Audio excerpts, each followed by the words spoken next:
कल तक हमने डिस्कस किया था मेंडेलियन जेनेटिक्स को, और कल हमने डेरिवेशन ऑफ मेंडेलियन जेनेटिक्स देखा था, जिसमें हमने एक एग्जांपल पढ़ा था इनकम्प्लीट डोमिनेंस का। हमने इनकम्प्लीट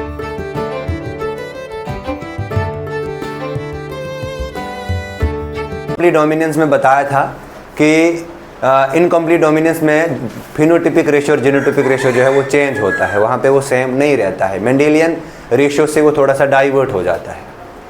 तो वैसा ही आज दूसरा एग्जांपल हम देखने जा रहे हैं कोडोमिनेंस। तो कोडोमिनेंस का क्या मतलब होता है? सबसे पहले हम कोडोमिनेंस की डेफिनेशन देखते हैं क्या है। तो कोडोमिनेंस एक ऐसी कंडीशन है जहाँ पे दोनों एलील्स जो हैं हेट्रोजाइगस स्टेट्स में एक्सप्रेस हो गए। ठीक है यहाँ तक?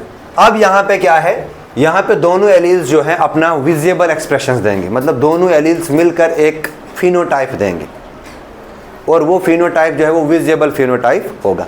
वो मॉलिक्यूलर लेवल पे भी शो करेगा कोडोमिनेंस, और एट क्लासिकल लेवल भी वो कोडोमिनेंस शो करेगा। अब देखो यहाँ पर in case of codominance there is no dominant recessive relationship, यहाँ पे डोमिनेंट रिसेसिव रिलेशनशिप नहीं होता है। तो नेक्स्ट अगर हम नेचर में देखेंगे तो कोडोमिनेंस ज़्यादा कॉमन है as compare to incomplete dominance. और अगर हम मॉलिक्यूलर लेवल पे देखेंगे, तो इनकम्प्लीट डोमिनेंस जो है ये भी एक कोडोमिनेंस की टाइप है। जो हमने कल टॉपिक पढ़ा था इनकम्प्लीट डोमिनेंस, तो ये इनकम्प्लीट डोमिनेंस जो है ये कोडोमिनेंस की एक टाइप है। और यहाँ पर इन केस ऑफ कोडोमिनेंस यहाँ पे फिनोटिपिक रेशियो और जीनोटिपिक रेशियो जो है ये सेम रहता है। ठीक है यहाँ तक? अब देखो, अब नेचर में कोडोमिनेंस के एग्जांपल्स पाए जाते हैं। अब हमने कोडोमिनेंस के एग्जांपल वन बाय वन पढ़नी है। तो सबसे मोस्ट कॉमन एग्जांपल जो है वो आते हैं हमारे पास एबीओ ब्लड ग्रुप। क्या याद रखना, जो एबीओ ब्लड ग्रुप है, ABO blood group is an example of multiple alleles. Multiple एलीलिज्म का एग्जांपल है ABO blood group. ABO blood group जो है it is an example of multiple एलीलिज्म। पहली बात ये क्या है, ये एग्जाम्पल है मल्टीपल एलीलिज्म का। यहां पे दो से ज्यादा एलील्स होती है। लेकिन याद रखना इस एबीओ ब्लड ग्रुप को, अब यहां पे एक केस हम पढ़ेंगे इस एबीओ ब्लड ग्रुप में कोडोमिनेंस का, वो हम देखेंगे कौन सा केस रहेगा। अगर हम बात करेंगे एबीओ ब्लड ग्रुप की, तो एबीओ ब्लड ग्रुप में के लिए रेस्पॉन्सिबल होती है, ABO blood group is controlled by H gene. ABO blood group को कंट्रोल करता है एच जीन। ठीक है? नाउ इस एच जीन की दो एलील्स होंगे। इस एच जीन की जो है वो हमारे पास दो एलील्स होंगे। एक एलील होगी कैपिटल एच एलील और दूसरी एलील होगी स्मॉल एच एलील। आप देखो, जो ये कैपिटल एच एलील है और ये स्मॉल एच एलील है, आपको पता है स्मॉल एच एलील एक रिसेसिव एलील है और कैपिटल एच एलील जो है ये डोमिनेंट एलील है। क्लियर है ये चीज़? अब देखो, ये जो कैपिटल एच एलील है ये क्या करेगी, ये कैपिटल एच एलील जो है ये ट्रांसफर करेगी, ये क्या करेगी, ये कैपिटल एच एलील जो है ये ट्रांसफर करेगी एच एंटीजन को। अब कहाँ पे ये एच एंटीजन को ट्रांसफर करेगी? ये एच एंटीजन जो है ये बेसिकली होता है फ्यूकोस शुगर। ये जो एच एंटीजन है ये बेसिकली होता है फ्यूकोस शुगर। क्लियर है यहां तक? अब देखो, अब ये फ्यूकोस शुगर कहां पे जुड़ेगा? याद रखना, ये राइबोसोम्स की जो प्लाज्मा मेम्ब्रेन है वहां पे बाइंड होगा। क्लियर है यहां तक? इस स्लाइड को क्लियर करूं। अब देखो, अब मैं लूंगा राइबोसोम्स, ये मैंने बनाया राइबोसोम्स, ये मेरे पास आरबीसी की प्लाज्मा मेम्ब्रेन। अब इस आरबीसी की प्लाज्मा मेम्ब्रेन को मैं इंटरनल स्ट्रक्चर देखूंगा तो कुछ ऐसा हमें फ्लूइड मोज़ेक मॉडल में दिखता है, लिपिड बाइलेयर की फॉस्फो ये है हमारे पास कुछ ऐसा स्ट्रक्चर। ठीक है? हाइड्रोफोबिक और हाइड्रोफिलिक है, हाइड्रोफोबिक टेल और हाइड्रोफिलिक हेड होता है। यहाँ पे होता है ये सेरामाइड। क्या होता है? सेरामाइड। ये जब हम इस प्लाज्मा मेम्ब्रेन को बनाएंगे तो ये हर जगह ये सेरामाइड प्रेजेंट होगा। ठीक है? अब ये जो सेरामाइड है, ये जो सेरामाइड है, इस सेरामाइड पे या ये वाला एंटीजन आ सकता है कैपिटल एच वाला, या स्मॉल एच वाला एंटीजन बाइंड कर सकता है, ठीक है ना। तो इसको मैं और डिवाइड बना लूँगा, ये मैंने बनाई प्लाज्मा मेम्ब्रेन, कुछ ऐसा स्ट्रक्चर आता है, ये हमारे पास सेरामाइड है। मैं एक ही लूँगा, यहाँ पे तो बहुत सारे होंगे, यहाँ पे तो सेरामाइड बहुत सारे होंगे। अब इस सेरामाइड पे एच एंटीजन होता है। इस एच एंटीजन का सबसे पहले इस सेरामाइड पे ग्लूकोज जुड़ता है, ग्लूकोज के बाद गैलेक्टोज जुड़ता है, इस गैलेक्टोज के ऊपर होता है एन एसिटाइल गैलेक्टोज एमाइन, ठीक है। इसके बाद यहाँ पे फिर से गैलेक्टोज जुड़ता है, ठीक है ना। ये सारा जो है ये हमारा आता है एच एंटीजन। तो एच एंटीजन में कुछ सीक्वेंस ऐसा होता है, glucose, galactose, N acetyl galactose और गैलेक्टोज होता है। क्लियर है यहां तक? आप देखो इस गैलेक्टोज के ऊपर यहां पर ये फ्यूकोज शुगर जुड़ेगी। क्लियर है यहां तक? जब ये फ्यूकोज शुगर यहां पे जुड़ेगी तो अब देखो अब क्या होगा, ये यहां तक समझ आया? तो अब मैं ये पूरा स्ट्रक्चर नहीं बनाऊंगा, यहां पे सीधा मैं यहां पे जो भी शुगर जुड़ेगी वो लिखूंगा। अब देखो, अब मैंने बताया इस एबीओ ब्लड ग्रुप को कंट्रोल करने के लिए 3 एलील्स आती है। क्या अगर मैं बात करूं एबीओ ब्लड ग्रुप, क्या ये विजिबल है? एबीओ ब्लड ग्रुप को कंट्रोल करने के लिए, 3 एलील्स हैं, ठीक है। अब ये 3 एलील्स कौन कौन सी हैं? सबसे पहले है IA, सबसे पहले क्या है? IA एलील है। उसके बाद आती है हमारे पास IB एलील और तीसरी आती है IO एलील। देखिए ये जो IO एलील है, ये याद रखना है, यहां पे कोई इस IO एलील में कोई फंक्शनल एंजाइम नहीं होता है, तो यहां पे कोई फंक्शनल एंजाइम हमें देखने को नहीं मिलता है। अब फंक्शनल एंजाइम 2 केस में आएंगे, या IA में आएगा या IB में आएगा। IA में एक फंक्शनल एंजाइम होता है, इस फंक्शनल एंजाइम का नाम है एन एसिटाइल गैलेक्टोज एमाइन। यहां पे एक एंजाइम फंक्शनल है, इस फंक्शनल एंजाइम का नाम है N acetyl galactose amine. Is it clear? इसको हम ब्रैकेट में लिखते हैं NAG, ठीक है। अब ये जो B एलील है, यहां पे एक एंजाइम ट्रांसफर होता है, और वो एंजाइम ट्रांसफर होगा तो उसका नाम मतलब वो ट्रांसफर का काम करेगा, तो इसलिए यहां पे उसको नाम देंगे ट्रांसफरेज। अब वो जो एंजाइम है वो होगा गैलेक्टोज ट्रांसफरेज। यहां पे जो एंजाइम होगा that is galactose transferase. Clear? तो IA पे कौन एंजाइम काम करेगा? N acetyl galactose amine.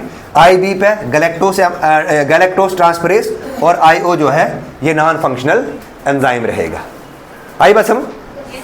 अब देखो, अब यहां पे डोमिनेंट रिसेसिव रिलेशनशिप भी शो होता है। देखो कैसे, इन केस ऑफ को dominance dominant recessive relationship show नहीं होता है, but in case of ABO blood group में डोमिनेंट रिसेसिव रिलेशनशिप शो होता है। देखिए नेचर में क्या, सबसे पहले ये जो IA है ये डोमिनेंट है IO पे, IA जो है ये डोमिनेंट है IO पे, ठीक है ना। तो यहां से 2 पॉसिबिलिटी बन सकती है, या एक पॉसिबिलिटी बन सकती है IA, दूसरी पॉसिबिलिटी बन सकती है IA और IO। इस केस में जो ब्लड ग्रुप होगा, वो होगा बेटा A। दूसरी कंडीशन क्या है, जो IB है ये डोमिनेट रहता है IO पे, IB allele is dominate on IO, ठीक है।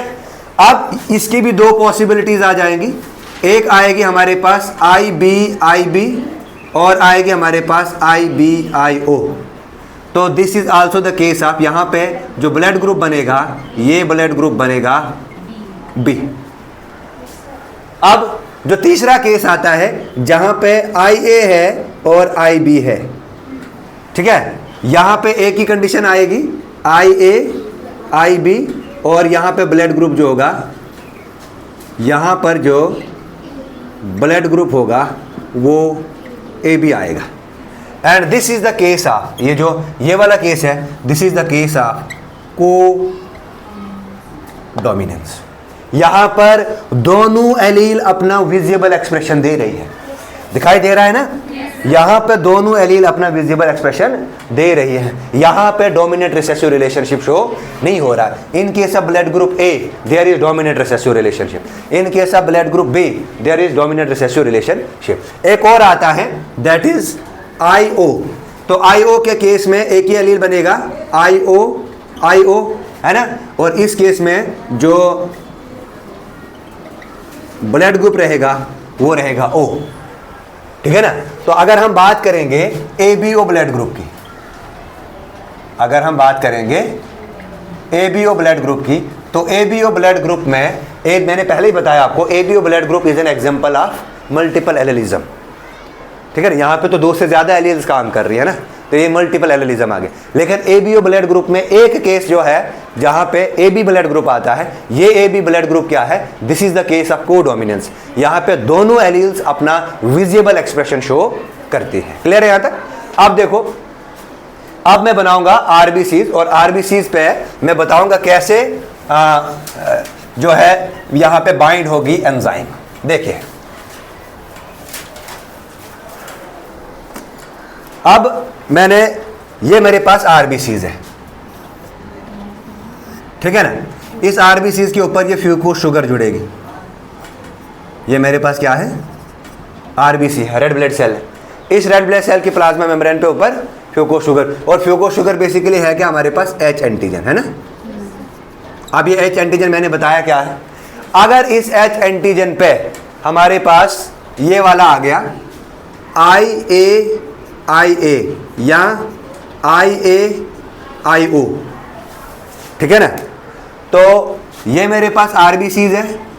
इस RBCs के ऊपर क्या जुड़ेगा, IA। इसके लिए A एलील के लिए कौन, IA एलील के लिए कौन सा एंजाइम रेस्पॉन्सिबल है, N एसिटाइल गैलेक्टोज एमाइन। तो यहां पे क्या जुड़ेगा, N acetyl galactose amine, N acetyl galactose amine, N acetyl galactose, ठीक है ना, ठीक है। तो ये यहां पे जुड़ता जाएगा, ठीक है। तो इस RBCs पे, तो यहां से अगर यहां पे N एसिटाइल गैलेक्टोज एमाइन जुड़ा इस RBCs पे, तो हम यहां से ये पता लगा सकते हैं, ये इसका जो ब्लड ग्रुप है, इसका जो ब्लड ग्रुप है वो आएगा हमारे पास A। क्लियर है यहां तक? यहां तक क्लियर है? अब दूसरा केस देखो, ये हमारे पास RBCs है, ये क्या हमारे पास RBCs है। इस RBCs पे ये H एंटीजन है, ठीक है। अगर यहां पे IB आया या IBIO आया, तो ये मेरे पास RBCs, ये आपके सामने इसकी, यहां पे क्या जुड़ेगा, अगर IBIO आया तो यहां पे गैलेक्टोज जुड़ेगा। क्या जुड़ेगा, यहां पे गैलेक्टोज एंजाइम जुड़ेगा। अगर गैलेक्टोज एमाइन जुड़ा तो हम यहां से यह अंदाजा लगा सकते हैं कि गैलेक्टोज एंजाइम ही रिस्पॉन्सिबल है ब्लड ग्रुप। तो इस केस में ब्लड ग्रुप क्या रहेगा, B रहेगा। क्लियर है ये पॉइंट? अब तीसरा केस देखो, ये तो A और B का आ गया ना। अब तीसरा केस देखो, नेचर में तीसरा केस क्या है, ये हमारे पास RBCs है। इस RBC के ऊपर ये H एंटीजन है, ये क्या है, H एंटीजन है। अगर यहां पे IAIB एलील आ गया, कंसंट्रेट करो, अगर यहां पे IAIB एलील आ गया तो ये RBCs है, यहां पे क्या जुड़ सकता है, शाबाश। अगर IA है तो नाग जुड़ेगा, अगर IB है तो गैलेक्टोज जुड़ेगा, IA है तो IB है तो IA है तो IB है तो इलेक्ट्रॉन। तो यहाँ पे जो ब्लड ग्रुप आएगा, इस केस में जो ब्लड ग्रुप आएगा वो आएगा हमारे पास AB, ठीक है ना। और ये जो AB ब्लड ग्रुप है, ये किसका केस है? ये कोडोमिनेंस का केस है। अब देखो, अब फोर्थ वाला केस भी पढ़ लेते हैं। जो फोर्थ वाला केस है, फोर्थ वाला केस, ये हमारे पास RBCs है। यहाँ पे इस RBCs पे कोई फंक्शनल एंटीजन, H एंटीजन पे कोई फंक्शनल एंजाइम या फंक्शनल प्रोटीन नहीं आता है। तो अगर फंक्शनल एंजाइम नहीं आया तो मतलब केस क्या है? IO है। तो यहाँ पर जो है ब्लड ग्रुप O रहेगा। क्लियर है? ABO ब्लड ग्रुप जो है लैंडस्टेनर ने डिस्कवर किया था। इसमें से जो AB टाइप है वो कोडोमिनेंस का एग्जाम्पल है। अब देखो, यहाँ तक समझ आए? अब हम समझते हैं इसका इनहेरिटेंस पैटर्न। अब हम समझते हैं इसका क्रॉस क्या है, ठीक है ना। देखो जी, हम क्या करेंगे, हम कोडोमिनेंस का केस लेंगे। हम लेंगे IA IB का क्रॉस कराएंगे हम IA IB से। तो एक साइड से हम लिखेंगे IA IB और यहाँ पर भी लिखेंगे IA और IB।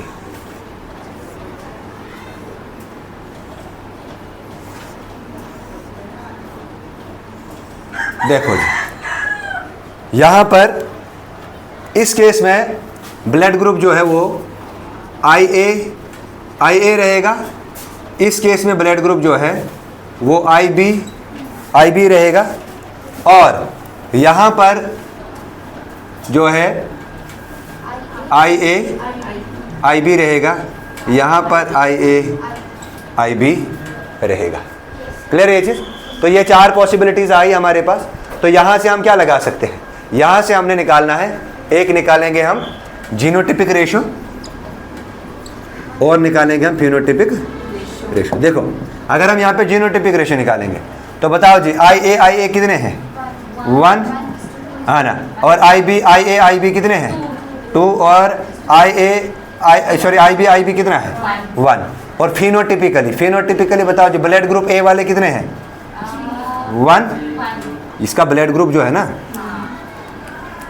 इसका ब्लड ग्रुप A आएगा, इसका ब्लड ग्रुप B आएगा और इसका ब्लड ग्रुप जो है वो AB आएगा, ठीक है ना।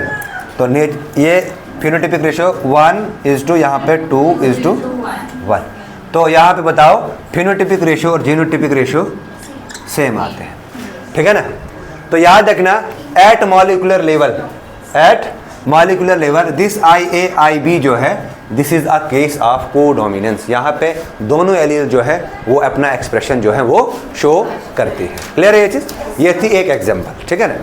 अच्छा, नेचर में ऐसी एक और एग्जांपल देखने को मिलती है और वो है ये, इसको मैं इरेज करूं। दूसरी एग्जांपल आपने लिखनी है इसमें, सिकल सेल एनीमिया। दूसरी एग्जांपल इसकी आएगी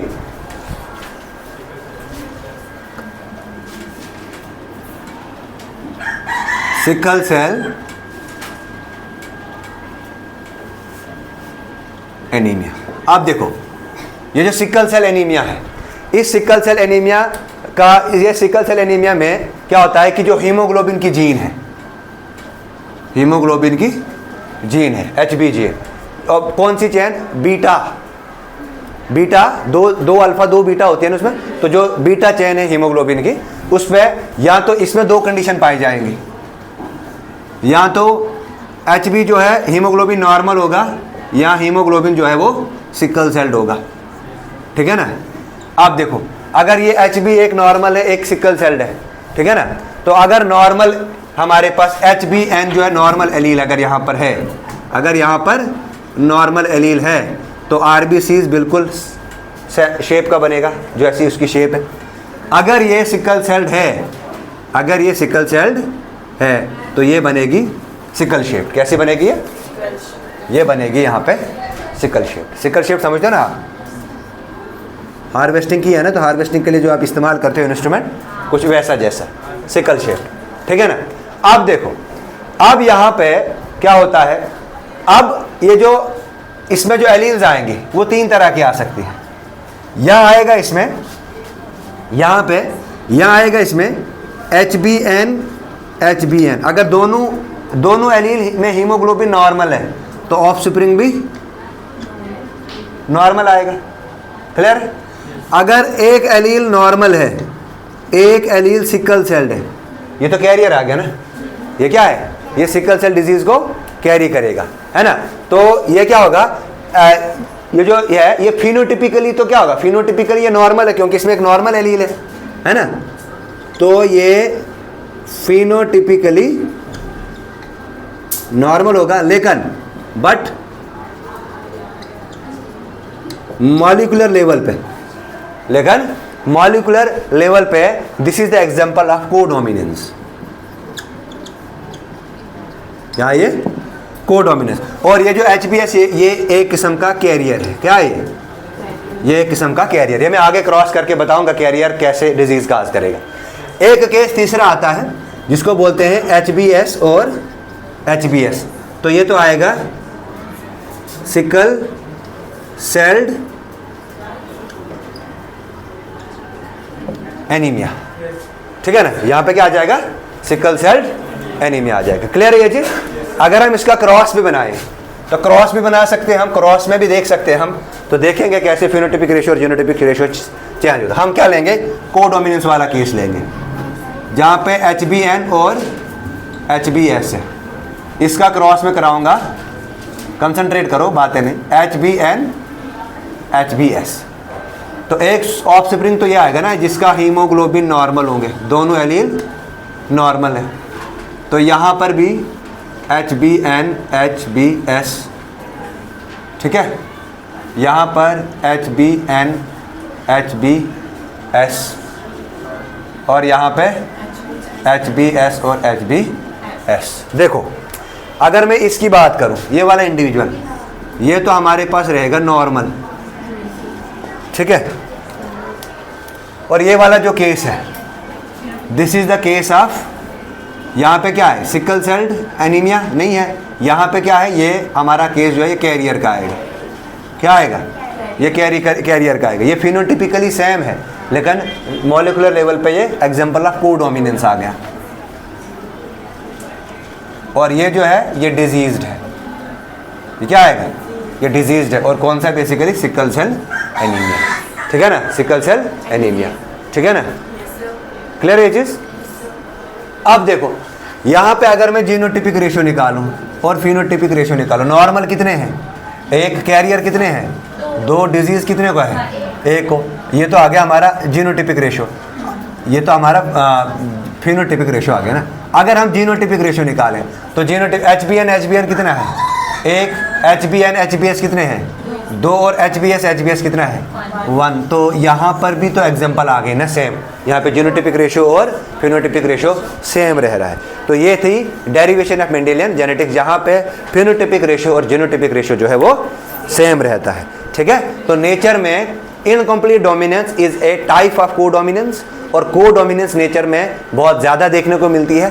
और अगर हम जीन की स्टडी मॉलिक्यूलर लेवल पे करेंगे तो नेचर में हमें बहुत सारी एग्जांपल्स कोडोमिनेंस की देखने को मिलेंगी, ठीक है। तो ये था आज का टॉपिक, कोडोमिनेंस। Thank you.